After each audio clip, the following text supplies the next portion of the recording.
absorption spectroscopy, construction and working.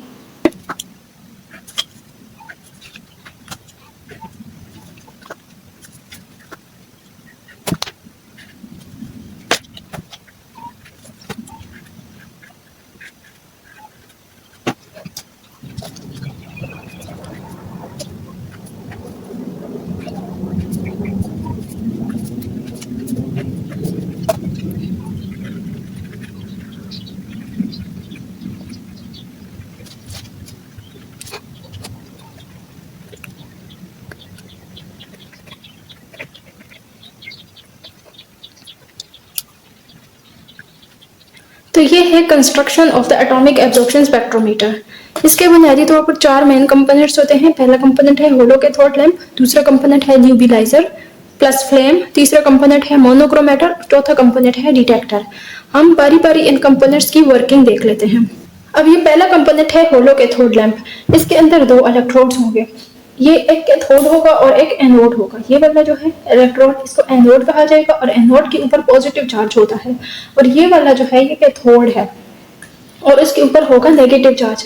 ये अंदर से होलो है, इसलिए इसको होलो कैथोड लैंप कहा जाता है। इसको होलो रखने का मकसद ये होता है कि to increase the surface area. Hollow रखने का मकसद है कि टू इंक्रीज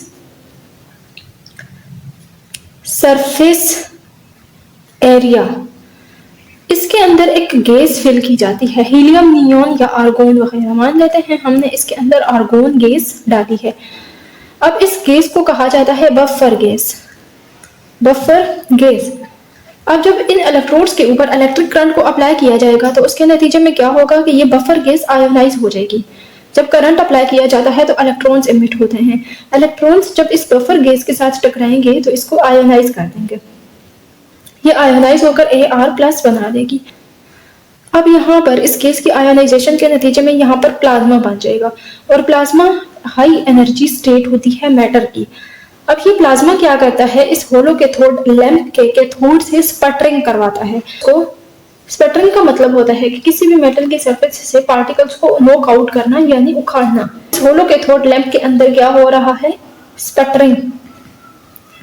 और स्पटरिंग का मतलब क्या होता है, a plasma of high energy knockout particles from the surface of target। ये अगर कैथोड की सरफेस के ऊपर पार्टिकल्स हैं या एटम्स हैं तो प्लाज्मा की एनर्जी चूंकि हाई होती है तो वो क्या करेगा, इसकी सरफेस से इलेक्ट्रॉन्स को उखाड़ देगा, यानी स्पटरिंग करवाएगा। तो ये एटम एक उखड़ गया, इसकी सरफेस से ये एक मेटल उखड़ गया। इसको अगर M से रिप्रेजेंट करें तो इसके अंदर दूसरा अमल कौन सा होगा, एक्साइटेशन का, यानी मेटल हाई एनर्जी वाली स्टेट में चला जाएगा। और एक्साइटेशन के बाद होती है डी एक्साइटेशन, क्योंकि एक्साइटेड स्टेट में चीजें अनस्टेबल होती है तो वो डी एक्साइट करती हैं। जब डी एक्साइटेशन होती है तो यहाँ से वेवलेंथ रिलीज होती है, पर्टिकुलर एनर्जी की वेवलेंथ रिलीज होती है। तो यहाँ पर पहला अमल हुआ स्पटरिंग का होलो कैथोड लैंप के अंदर, दूसरा अमल हुआ एक्साइटेशन का, और तीसरा अमल यहाँ पर हुआ इमिशन का।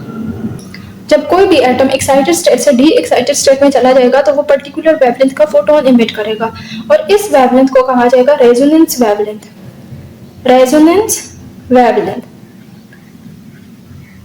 ये थी the construction and working of the hollow cathode lamp. अब दूसरा जो मेन कंपोनेंट है एटॉमिक एब्जॉर्प्शन स्पेक्ट्रोस्कोपी का वो है न्यूबिलाइजर। अब इस न्यूबिलाइजर के अंदर यहाँ पे सैंपल या एनालाइट सॉल्यूशन को इंजेक्ट करवाया जा रहा है और उसको मिक्स करवाया जा रहा है with fuel gas and oxidant gases. तो इनका फ्यूल गैस और ऑक्सीडेंट गैस चूंकि हाई प्रेशर से यहाँ पर आ रहे हैं तो इधर से सैंपल जो आ रहा है उसका फाइन मिस्ट क्रिएट करेंगे। तो यहाँ पर fine mist of the analyte solution होगा और साथ में फ्यूल गैसेस और ऑक्सीडेंट गैसेस का मिक्सचर भी होगा। Mist of analyte plus fuel gas plus analyte, fuel gas plus oxidant gas. अब फ्यूल गैस और ऑक्सीजन गैस का यहाँ पर मकसद है आग को जलाना। आग को जलाने के लिए तीन बुनियादी कंपोनेंट्स की जरूरत होती है, एक फ्यूल गैसेस, एक ऑक्सीजन गैसेस और एक हाई टेम्परेचर। तो एनालाइट का यहाँ पर फाइन मिस्ट क्रिएट हो गया। अब ये भी हो सकता है कि फाइन मिस्ट वापस से कंडेंस होकर लिक्विड स्टेट में चला जाए, तो उसके लिए यहाँ पर एक ड्रेन लगवाया जाता है जिसके थ्रू एक्सेस ऑफ एनालाइट जो है वो इधर से निकल जाता है, खारिज हो जाता है। तो अब ये सारी चीजें जाएंगी इधर फ्लेम के अंदर। ये मेटल्स का फाइन मिस्ट है और ये फ्लेम के अंदर जाएंगे। तो फ्लेम के अंदर 3-4 किस्म के प्रोसेसेस हो रहे होते हैं। पहला प्रोसेस है डीसोल्वेशन। डीसोल्वेशन का मतलब होता है कि एनालाइट के एटम्स से सॉल्वेंट को रिमूव करना। दूसरा अमल यहाँ पर होता है एटोमाइजेशन। एटोमाइजेशन के नतीजे में एक एटम बन जाएगा। डिसोल्वेशन के नतीजे में ये अगर मेटल है एक्वस स्टेट में पड़ा हुआ है तो इससे ये वाटर हट जाएगा, तो ये सिंपल स्टेट में आ जाएगा। और एटोमाइजेशन में जो मेटल्स का एक एग्रीगेट होता है उसमें से एक मेटल को अलग करना, जुदा करना। तो ये एटोमाइजेशन के नतीजे में जो एटम्स प्रोड्यूस होंगे, मेटल एटम्स, तो वो आएंगे इस फ्लेम के अंदर। अब फ्लेम के अंदर ये मान लेते हैं एक मेटल एटम है और ये इसके शेल्स हैं और शेल्स के अंदर जाहिर सी बात है इलेक्ट्रॉन्स होते हैं। तो यहाँ पर एक और जरूरी बात यह है कि जिस मेटल्स की आपने एनालाइट के अंदर डिटेक्शन करनी होती है उसी मेटल का होलो कैथोड लैंप लिया जाता है। ये इसलिए होता है कि उसी मेटल की रेजोनेंस वेवलेंथ इस होलो कैथोड लैंप के अंदर प्रोड्यूस हो। तो ये जब रेजोनेटिंग वेवलेंथ इस होलो कैथोड लैंप के अंदर से जाएगी तो ये क्या करेगा, ये मेटल जो है उस रेजोनेंस वेवलेंथ, मेटल्स के जो इलेक्ट्रॉन्स हैं लास्ट वाले शेल में, वो इस रेजोनेटिंग वेवलेंथ को एब्जॉर्ब करके एक्साइट हो जाएंगे। अब जितने यहाँ से एनालाइट सॉल्यूशन के अंदर से मेटल प्रोड्यूस होते जाएंगे और फ्लेम में जाते जाएंगे उतनी यहाँ से रेजोनेटिंग वेवलेंथ एब्जॉर्ब होती जाएगी। मान लेते हैं यहाँ पर अगर 10 रेजोनेटिंग वेवलेंथ गई थी, 10 वेव्स अगर गई थी, तो उसके अंदर से मान लेते हैं 2 जो है फ्लेम के अंदर से वापस इमिट यहाँ पर हुई हैं, 2 वेव्स इमिट हुई हैं। तो इसका मतलब है कि 8 वेव्स जो है इस फ्लेम के अंदर एब्जॉर्ब हो गई हैं। तो इसका मतलब है कि एनालाइट सॉल्यूशन के अंदर 8 मेटल एटम थे। यहाँ पर हमारा मकसद ये होता है कि कितनी वेवलेंथ हमने यहाँ पर इंजेक्ट की थी और कितनी वेवलेंथ इमिट हुई हैं। तो इनकी कैलकुलेशन से फिर हम एनालाइट की कंसंट्रेशन का पता लगा सकते हैं। एटॉमिक एब्जॉर्प्शन स्पेक्ट्रोस्कोपी का मकसद ही यही होता है कि to measure the concentration of analyte, to measure concentration of analyte। अब ये जो ट्रांसमिटेड वेवलेंथ है इनको मोनोक्रोमेटर के अंदर इंजेक्ट किया जाएगा। मोनोक्रोमेटर डिफरेंट वेव्स को सेपरेट करता है। अब फ्लेम भी तो यहाँ पर डिफरेंट वेवलेंथ की वेव्स को इमिट कर रही होगी, तो मोनोक्रोमेटर क्या करेगा, इन वेव्स को अलग अलग कर देगा। ये अगर डायफ्रैक्शन ग्रेटिंग है, इसकी ऊपर वाली सरफेस खुरदरी होती है, ये अगर फोकसिंग लेंस है तो ये इस डायफ्रैक्शन ग्रेटिंग के ऊपर डिफरेंट वेवलेंथ्स की लाइट को जो है डायरेक्ट करेगा और ये भी इधर से इमिट होकर डिटेक्टर में डिटेक्ट होगी। अब ये जो पर्टिकुलर वेव है जो कि होलो कैथोड लैंप से इमिट हुई थी, ये जो डायफ्रैक्शन ग्रेटिंग है, ये मोनोक्रोमेटर है, ये उसको सेपरेट कर देगा और सिर्फ उसी को डायरेक्ट करेगा। यहाँ पर एक स्लिट लगाई जाती है। अब स्लिट जो है ये हमारी इंटरेस्ट की जो लाइन है सिर्फ उसी को पास आउट करने देता है। लाइट जो है डिटेक्टर के ऊपर जाएगी तो डिटेक्टर इसे डिटेक्ट कर लेगा। तो इस तरह से ये इधर से डिटेक्ट की हुई लाइट और जो सैंपल के ऊपर फोकस की गई थी, इन दोनों की इंटेंसिटी को कंपेयर करके हम पता लगा सकते हैं कि एनालाइट सॉल्यूशन के अंदर कितने मेटल के एटम्स थे। एटॉमिक एब्जॉर्प्शन स्पेक्ट्रोस्कोपी के अंदर एक और कंपोनेंट होता है यहाँ पर, और इसको चॉपर कहा जाता है।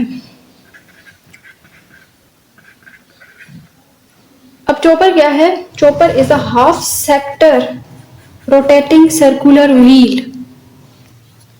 चॉपर क्या होता है? Half sector wheel.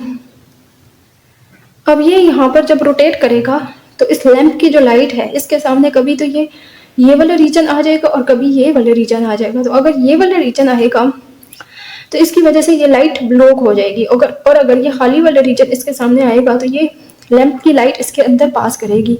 तो इसका मकसद होता है कि पल्सेटिंग लाइट प्रोड्यूस करना। अगर तो इस लैंप की लाइट यहाँ पर ब्लॉक हो गई तो सिर्फ फ्लेम की लाइट इमिट होगी और वो जाकर मोनोक्रोमेटर और डिटेक्टर में डिटेक्ट होगी।